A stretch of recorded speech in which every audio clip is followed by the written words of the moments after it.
Krećemo na prvi Keynote predavanja. Danas ćete vidjeti, stvarno smo se potrudili ove godine da imamo super Keynote predavanja. Imat ćemo izvrsne paneliste, pa da ja ne duljim dalje. Vrijeme je da predstavim čovjeka koji će koji će govoriti o 10 perfect trends to watch out over the next 10 months. Što nas očekuje u 2023. Gost iz SAD-a, nekadašnji glavni urednik Engageta i urednik Cineta, danas autor na Vergeu. Jedan veliki aplauz, Mr. Tim Stevens!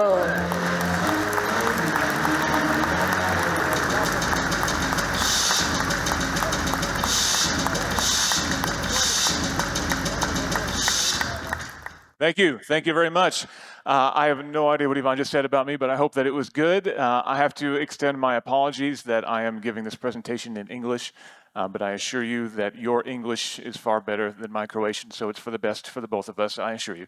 Thank you very much. When I heard that the trend for this year's show is going to be a perfect 10, I thought, well, I like to make top 10 lists, so I would come up with a top 10 list of trends that I think are going to be very significant in the 10 months ahead for 2023.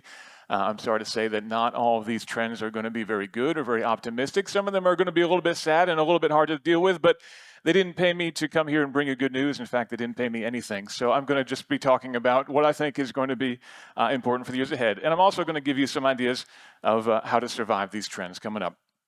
First thing that I want to talk about, Web3, blockchain, crypto, all that good stuff. But before that, I want to mention, normally when I do a presentation like this, I use stock photography from professional photographers. But given one of the big trends I'm going to talk about is AI, which I'm sure that all of you are sick of hearing about, I thought I'd use AI generative images for my presentation this year instead of stock photography. And this is the first one. For each generative image that I use, I'll be putting a little bubble up that shows the prompt that I used to generate the image. In this case, I wanted a fight between basically crypto factions. I wanted a grizzled battle in which one side is retreating with a white flag and the other is flying a winning flag with the Bitcoin logo on it.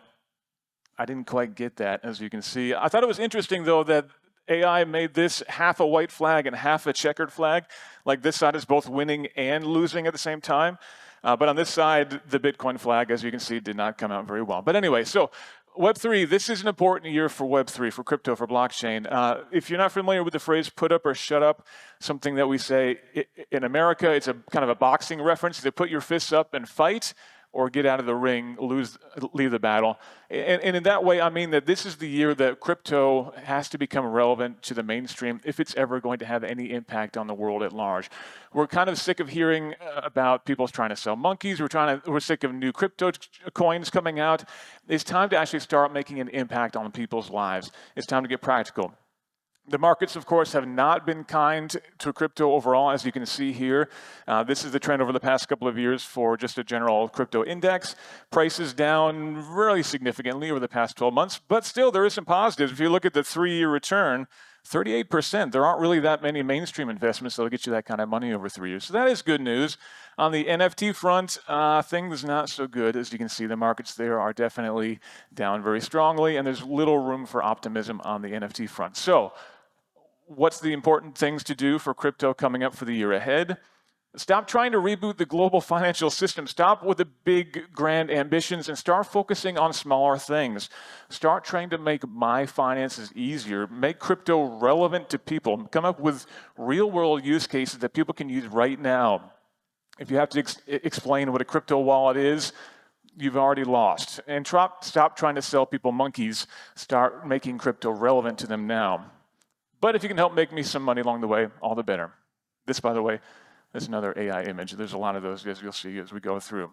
The next one, I mentioned that this is not all good news. Well, this is definitely some bad news. When I'm talking about a war on your phone, I don't mean app space. I don't mean your attention. I don't mean anything like that. I mean a literal war that is happening on your phone. We've never seen a situation like this before. We've certainly seen situations where we've seen battlefield images coming to our major news broadcasts, but we've never been faced with things like drone footage in our Twitter feed mixed in with pictures of cats and other news. It's hitting you in the face all day long. And frankly, we don't know what the impact of all of this is going to be on our mental health. We've never been faced with a situation like this before, and I'm pretty concerned that this is going to have a major impact on a lot of people over the years. So I think it's important to try to put a little bit of a buffer between yourself and what's going on. It's important to pay attention, but maybe it's also a good idea to put some filters in place, maybe some keyword filtering if you use Twitter. Try to unfollow some people who are sharing a lot of information that's maybe not good for your mental health. Because if we see too much of information like this, we just sort of naturally start to get fatigued. And when you get fatigued, you stop paying attention. And it's important to know what's happening. This is obviously hugely important. It's going to have a major impact on the markets and also on our personal lives for the year ahead still. But if you get fatigued, you're going to stop paying attention, and it's important to know what's happening there. And from a business perspective, how do you survive this? Well, unfortunately, we're still going to see a lot of uncertainty in the year ahead, which takes me to my next point, which is global economic uncertainty. Another AI image. I actually asked for an optimistic image of global economic uncertainty. That doesn't look very optimistic to me. I don't know about to you. It is spray painted onto a wall, but it's very depressing looking, and I have no idea what that text is supposed to mean at the top, but some AI agent thought that was a good idea. So, global economic uncertainty coming up in the year ahead. One of the biggest concerns in the United States right now is inflation. Our inflation last year was 6.5%. I had no idea how good we had it until I came here and looked up Croatia's inflation. Your inflation here was 10.8%, which is about the highest in the EU. And of course, you have a new currency coming in this year as well, which makes things even more complicated.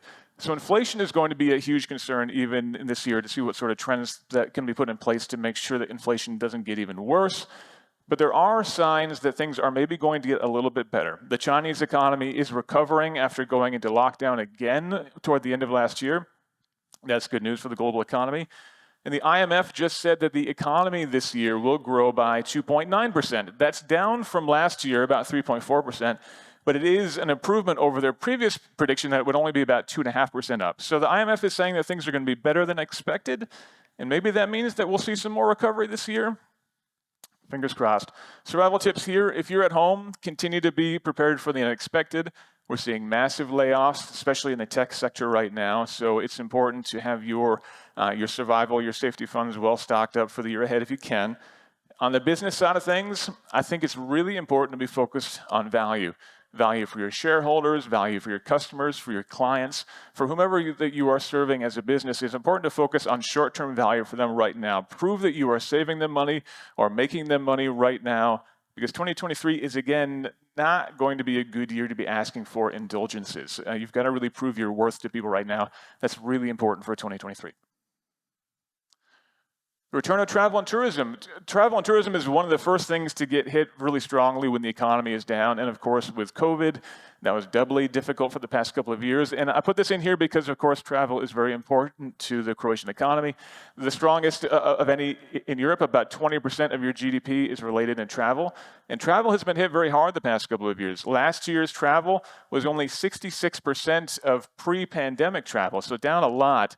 But the World Tourism Organization says that travel in 2023 should be rebounding upwards of 90%, again, back to more or less where we were before the pandemic. That's good news. Again, more AI-generated images. I said tourism in Croatia shot through a 15-millimeter lens. And this says some nice scenes of the Adriatic coast, which I think are quite beautiful, despite the fact that none of these are actually real. So what can you do to survive in 2023? This is easy. Go somewhere nice. Go take a nice vacation. Help the economy. Go have a nice trip. Treat yourself. You deserve it. Moving on. Going to get depressing again. The death of the media. This is a topic that's very close to my heart, of course, not the least of which because I was affected by the death of the media myself multiple times through my career. At Engadget, at CNET now as well. But I've never had more of my friends laid off and out of work than I do right now. And things are pretty scary on the media front here in the United States and globally as well. And things are not looking much better. This, by the way, was meant to be in the style of Tim Burton. I think the AI did a pretty good job here. So why are we facing such a challenge for the death of media today? Well, we have to really look back to kind of the dawn of the internet becoming mainstream 25 years ago to begin to see why this is such a prevalent trend right now. Back again, about 25 years ago, everyone was getting online. Everyone said, well, content should be free. We shouldn't be paying for this stuff anymore. So a lot of websites or a lot of news organizations launched their own websites. Everybody went and launched a .com. And now all the news was online, and everything was being paid for by banner ads, and everybody was happy for a little while. And then the smartphone came along. This is about 15 years ago when the iPhone was launched. Back then, the iPhone didn't really significantly change the equation for media organizations because people were still, by and large, viewing content on their desktops or their laptop computers. Back when I was at Engadget 10 years ago, we saw about a trend of 80% consumption on a desktop or a laptop computer, about 20% consumption on smartphones. But when I left CNET just a few months ago, that had flipped. About 80% of our readers were on a smartphone. Only about 20% at that point were on a desktop. Now, as we had to adapt for that, as we had to adapt for our readers changing, we had to adapt to things like responsive web design, which meant that content could be read on your phone easily. But of course, if you're reading something on a phone, there's not enough room for banner ads, and not as much room as there was before, which meant that banner ads died, ad units died, traditional advertising on the internet died, and now that source of revenue that was keeping online media alive is gone. So that was a hugely difficult time about 5 years ago when we began to go through this transition in the media industry, but there was a saving grace: top 10 lists. This was basically the dawn of the Wirecutter era, if you're familiar with that site, the idea of affiliate revenue, the idea that a website could sell things to you, could create a recommendation list of the top 10 smartphones, top 10 VPN software, top 10 antivirus software. And by buying those things through that website, you made some money, and that then helped the media industry stay alive, for a little while anyway. But then Google came in, and they started to steal that. If you do a search for top 10 smartphones right now in Google, Google will actually list that top 10 list for you. They're going to take those lists out of the recommendations from a CNET, from a Wirecutter, from anybody else, and Google is now taking that affiliate revenue, which means that all those sites, like the New York Times, like others that were making money from affiliate revenue, they're not making any money off of that anymore. And the solution to that, the problem is nobody knows. So right now, that source of revenue that had been keeping a lot of these news organizations alive, it's sadly gone, and we don't really know what the best solution is. So if you're in this industry, how do you survive? Well, alternate sources of revenue are key because traditional ad-based revenue is no longer there. Direct sponsorship is great if you can get it. If you can have a sponsor say, hey, I love your brand. I want my brand to be associated with your brand. I'm going to pay to put my advertising on your site regardless of how many eyeballs see it. That's a great thing, but that's getting harder and harder to do these days. Subscriptions are a more common thing. You're probably seeing more and more paywalls popping up as you're trying to read news online. The New York Times, of course, is famous for this in the US, the Washington Post as well. But there are other less heavy-handed ways of doing this too. Things like creating a plus system, or maybe creating some premium content, maybe some podcasts or some special reports that you can only read if you are a subscriber. That kind of content, that kind of model can be very effective as well, making some money for you. But the other way, perhaps a very good way, is to do events. So congratulations to the Bug crew for putting this event on. I think it's a great one. And this is definitely a great way to make some money as well, in addition to surviving and keeping the lights on. Now, when media is struggling, when budgets are getting tight, when the revenue is down for the media, one of the first things to get cut is original reporting. Original reporting is when you have a reporter on staff who goes out and does research, who finds the truth. If those people are not able to go out and find the truth, well, then we get into a new age of disinformation, which is what we are dealing with now. Now, of course, fake news is nothing new, especially in the United States. Our last couple elections have been very traumatic for our country, and I know that certainly there's been no shortage of accusations of fake news and misinformation going on here as well. But I'm sorry to say that for 2023, this is not going to get much better. By the way, this was meant to be in the style of a political cartoon. Matt Worker is a very famous political cartoonist in the US, and he did a pretty good job of aping his style, but again, I put some kind of random text in the middle there, and yeah, but AI, again, doing some decent jobs there. Going too fast. So fake news is going to be a big issue, and the problem is, how do we identify what is fake news? How do we identify misinformation if these major news sites are going away? Well, in the United States, we have a site called Snopes that we use quite often. I'm sure many of you have used Snopes over the years as well for looking things up. Here, I know there's a site called Factograph that does some similar investigation into what's true and what's not true, but there have been challenges on that front as well. In 2023, it's going to get even harder to stay on top of what is real, what's happening, and what is fake. So definitely make sure you're checking your sources carefully, and be very careful looking forward in the year ahead, because there's going to be a lot of fake news coming out. And also, a lot of fake news coming out of this next thing, which is AI. Many of you have probably heard of the concept of a deep fake. A deep fake is the idea that you basically create an image or a video or a sound file that looks like the real thing, but isn't the real thing. And the idea here is if you can create a deep fake that is of a politician saying something that they didn't say, or maybe a CEO saying something that they didn't say, that can create some trauma. We saw some deep fakes coming out last year as well, but the leaps and bounds that we've seen from AI over just the past couple of months makes me think that deep fakes and fake news from AI are going to be a real problem in 2023. We'll wait to see about that. But the more significant impact I think that AI is going to have in the year ahead is actually going to be on people's jobs. And again, this is one of those not so happy topics to talk about. We're already seeing AI beginning to take some people's jobs. I was a former editor at CNET. They had some big layoffs toward the end of last year. And toward the end of last year, they also launched a program to start having AI write news for them directly. Now, they've said there's no direct correlation between the two, but it's pretty safe to say that the investment in AI came at the same time that they saved some money by letting some editors go. So there's a pretty direct correlation that you can make there, but certainly there are other things as well. Even this presentation, like I said, I normally use stock photography for doing a presentation like this. Today, instead, I used AI images, which meant that no photographers made any money off of what I'm doing today, which I feel a little bit bad about. But that means that, again, there's some direct impacts to people's employment that are happening because of AI right now. And that's only going to get worse as we go ahead. I think as far as survival in the face of this new threat from an employee standpoint, trying to keep yourself employed, it's really important right now and through the rest of the year to ask yourself a difficult question, which is, could AI do my job? And I think that you might be surprised if you really think about that how realistic it can be that within just a few years, it might be possible. And ask yourself, what can I do to make myself more valuable, more independent, more of a free thinker in my job, something that could not be as easily replicated? If, for example, on the media side of things, if your job is rewriting press releases, summarizing things for people, that's a very easy thing for an AI to do right now. So we're seeing a lot of entry-level jobs going away, which makes it really difficult to move into industries. If entry-level jobs are done by AI, how do you ever move up to a higher-level job? That's a challenge. And that's a challenge that we don't really know the answer to, and we're going to have to find out. But it's going to lead to another big trend for the year ahead. This, by the way, is supposed to be robots taking our jobs, but it looks to me like robots at an assembly line, maybe. Another big trend is a priority on workers' rights. Right now in the US, we have more and bigger discussions about unionization than we have for decades.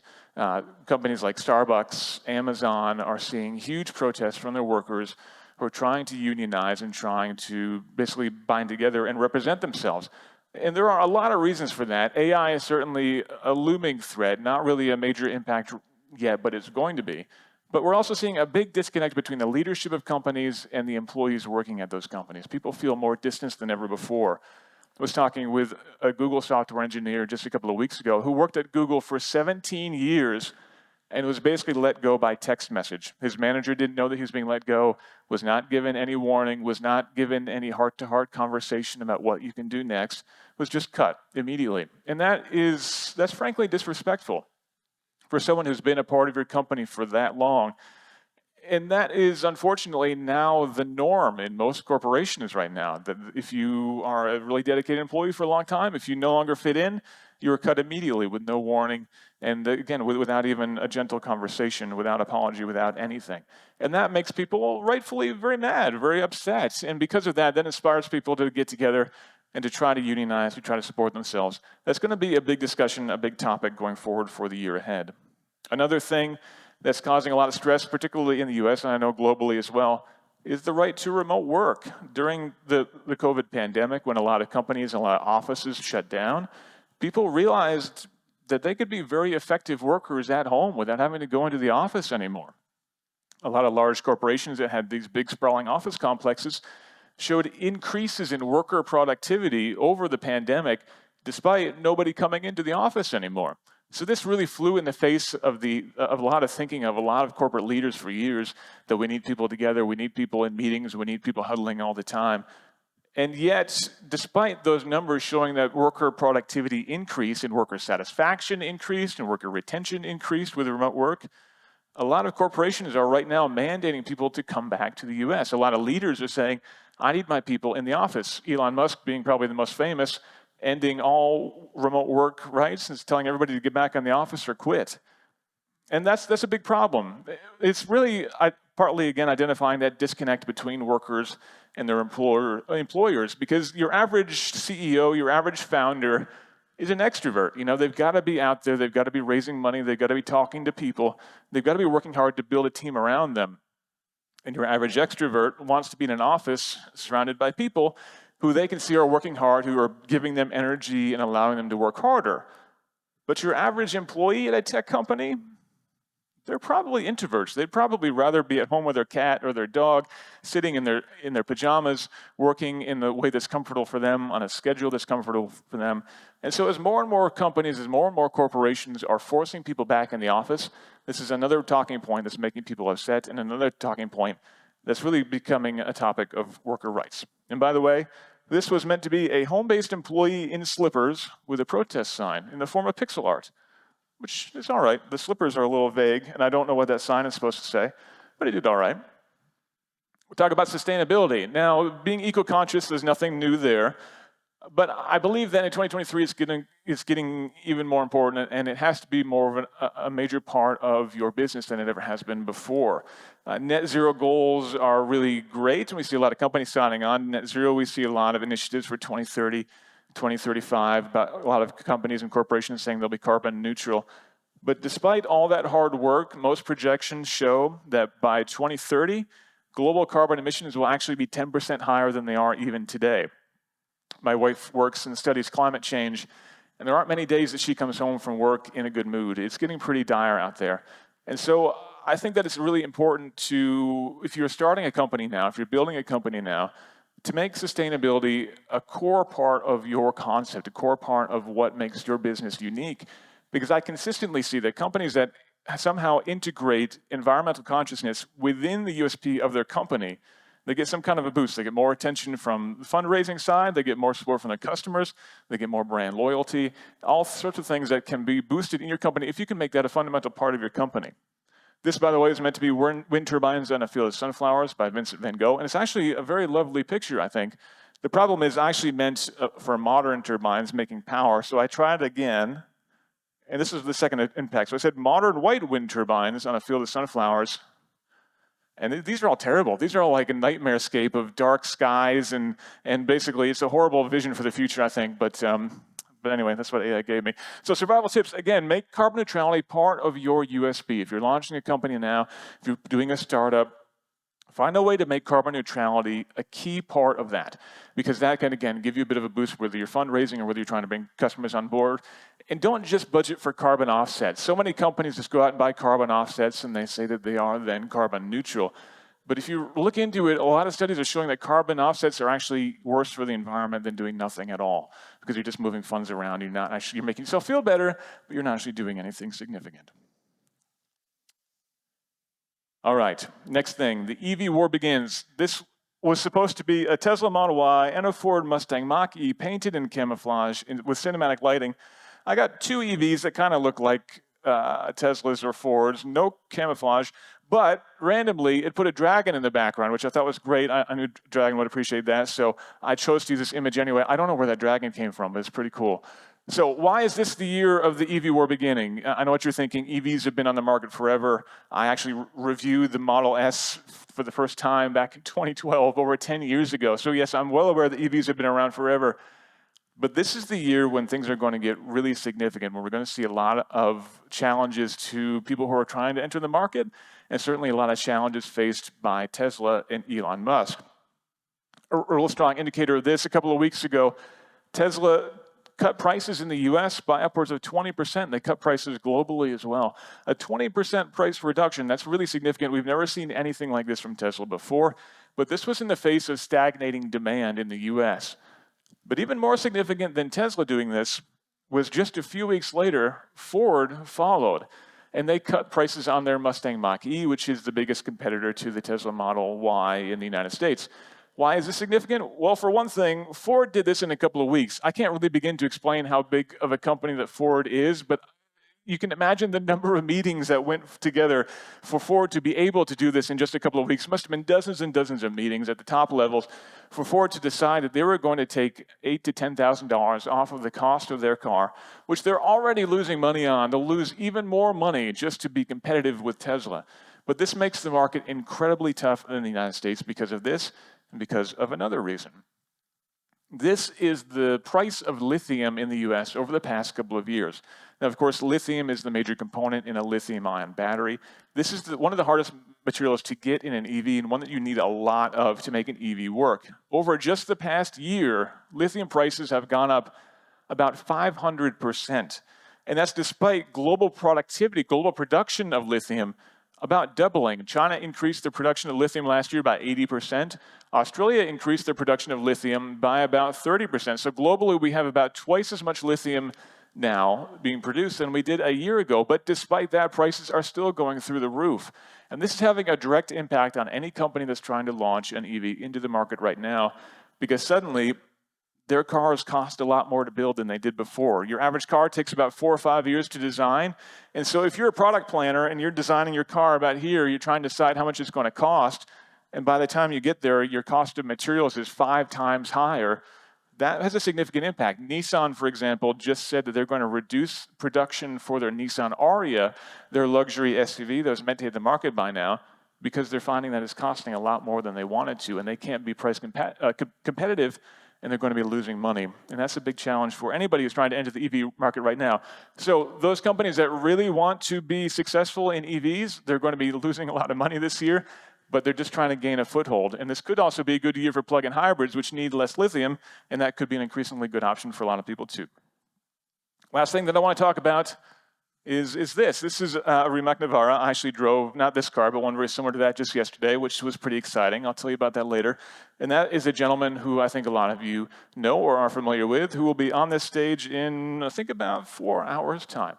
So I hope that you'll all stay around as I interview him later on. And now it's your chance to interview me. Thank you for joining me. I hope you enjoyed that. And if you have any questions, I'd love to hear them. Dajte jedan veliki aplauz za gospodina Tima, da vas čujem! Thank you so much. That was really, really depressing.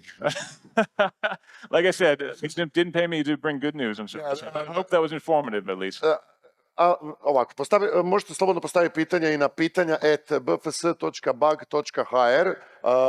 To možete postaviti uvijek, kasnije ćemo čitati, ali sad ću vas pitati, ako imate bilo kakvo pitanje, imamo hostesu sa mikrofonom. Do you have any questions for Tim? Anybody? Come on. Questions are probably, in the beginning, they're shy. Of course, yeah.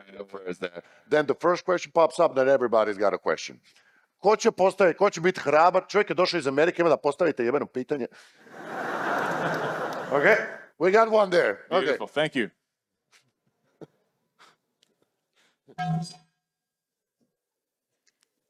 Samo ti polako. Yeah, the gentleman there. Ime, prezime ili OIB, što god pitanje. Jel radi to? Je, evo. Da, Željko, ja ću na hrvatskom, idemo prevediti, može? Ok, da ja prevodim ili ćete vi? Pa ne, samo vi prevedite. Ok, super, I'll translate. I'm going to need your help, yeah, thank you. Da, zanima me kako sad gledate na Muska u Americi s obzirom na njegove zadnje eskapade sa Twitterom i svim tim, da li sad, mislim, kakva je njegova budućnost, samo me to zanima. Okay, so how do you view Musk in America over the last year? The whole branding has changed with the Twitter and the whole political stuff. How does America view now Musk? How did the brand, did he gain in brand or lose in brand? He's definitely lost. It's not been a good year for Elon Musk in the United States. His image has been tarnished very strongly. His actions, he's basically affiliated himself with one side of the political spectrum in the United States, which means that everybody else doesn't like him anymore. So he's basically cut his market in half. People who own Teslas now, who are liberal on the political side, they don't want to be seen driving a Tesla anymore because it shows them as being conservative, which they don't want to be. So he has cut his market in half at the best, which is never a good idea for anybody. And frankly, he's tarnished his reputation in a big way, and I think it's going to be very difficult for him to recover. Dakle, da prodamo ovdje dionice. skroz, ste razumeli, ne trebam prevoditi. Any other question? We got maybe 1-2 questions there. The person and you. Did you raise a hand? Jesi ti uzeo? Ne, nisi. Okay. Hoćeš? Anybody? Yeah, there's a person right. Ne znam zašto je priča engleski. Dakle, imamo osobu tamo da isto malo krupnija, ovaj će ga pitao, će se tući sa mnom. Hello, Hi. Eldar from Bosnia. What is your thought on environment impact of lithium mining? Dakle, koji... Ne. I'm kidding. Yeah, I understand. The environmental impact of lithium mining is very challenging for sure. Lithium is a very difficult metal to get out of the environment. It involves a lot of chemicals and it leaves behind a lot of waste. It is very challenging, and I haven't seen any good solutions that'll make that better. Lithium, again, primarily comes out of China and Australia, and it does devastating things to the local environment there for sure. If you do the math and you look at the overall carbon impacts of lithium mining versus pulling oil out of the ground, there is a net benefit to driving an EV versus a gasoline-powered car. But locally, yeah, it is a really terrible thing. And a challenge going forward is that we are looking to move from traditional lithium-ion batteries now to solid-state batteries going forward, which will give us more range, faster charging, and all sorts of good stuff, which everybody wants out of their EVs. You can have an EV of the similar size battery pack that'll do maybe 1,200, 1,500 kilometers on a charge, which is great news. The problem is solid-state batteries need even more lithium, so the demand for lithium is going to continue going higher. And the best hope for improving the environment about lithium mining is actually battery recycling. There are a lot of great startups coming out that can do a really good job of getting lithium out of a used battery pack and reusing that into a new battery pack. So unfortunately, I don't see mining getting much better, but my hope is we can create basically a closed system around these batteries so that we're just reusing batteries from one car to the next, and hopefully that will reduce the overall need. Thank you so much, Tim. You're welcome. One more if somebody has, yeah. Oh, now there's everybody two. back, Now right. there's, yeah, I told you. Gracious. I have a question. I have a better question. Gospodin ovdje mladi u zelenoj majici. Yep. Hi. Hi, your name? So my question is, what's your thought on Question is your name. Lucas? Hello, Lucas. Lucas. Lucas, izvoli. So what's your thought on China? It's like very closed and starting to be controlled country. Like even on a highway, you cannot get if you do not scan the COVID certificate. So what's your thought on that? Like America has kind of free itself, kind of. We here, it's like all crazy. Like sometimes you have to wear a mask, sometimes you don't. It's like a lot of like when you know a person, it's crazy. But what's your mostly thought on China? How it's closed? How it's really controlled over there? Yeah, China is definitely a major opportunity, but also a great threat from an economic standpoint. Anybody who's done manufacturing in China knows the challenges of manufacturing a product without having it then basically stolen and knocked off. That continues to be a big challenge. But China is also a major opportunity. The biggest change I see coming out of China over the next couple of years is where China has traditionally been a place where founders and inventors go to have their products made. Now we're seeing more and more founders and inventors natively coming out of China and creating their own products there, which I think is a good news for China. It certainly means that the Chinese economy is growing up, and as a startup standpoint, they're definitely going to be a much bigger threat on the global market. But it also means that Chinese trends are influencing elsewhere. We see that in car design particularly. A lot of cars now are being designed specifically for the Chinese market and then coming elsewhere in the world. So we'll see Chinese trends spreading around the world. I don't think that's a good or a bad thing. It's just going to be the products that we use quite frequently are going to look a little bit different because the Chinese consumer is really being front of mind for a lot of designers right now. And I think that's going to force us all to maybe be a little bit more conscious of different cultures and different needs. But frankly, I don't see that being a negative or a good thing. I think there are opportunities there. Chinese customers want to be global. They want to be aware. They want to be progressive too. So they'll want to buy stuff that you guys are inventing. And now you'll get to buy stuff that they are inventing. Yep. Thank you so much. You're welcome. Jedan veliki U na 3. Ajmo probat. Jedan veliki U na 3, 4, sad. Thank you so much. We'll see you in a couple of hours.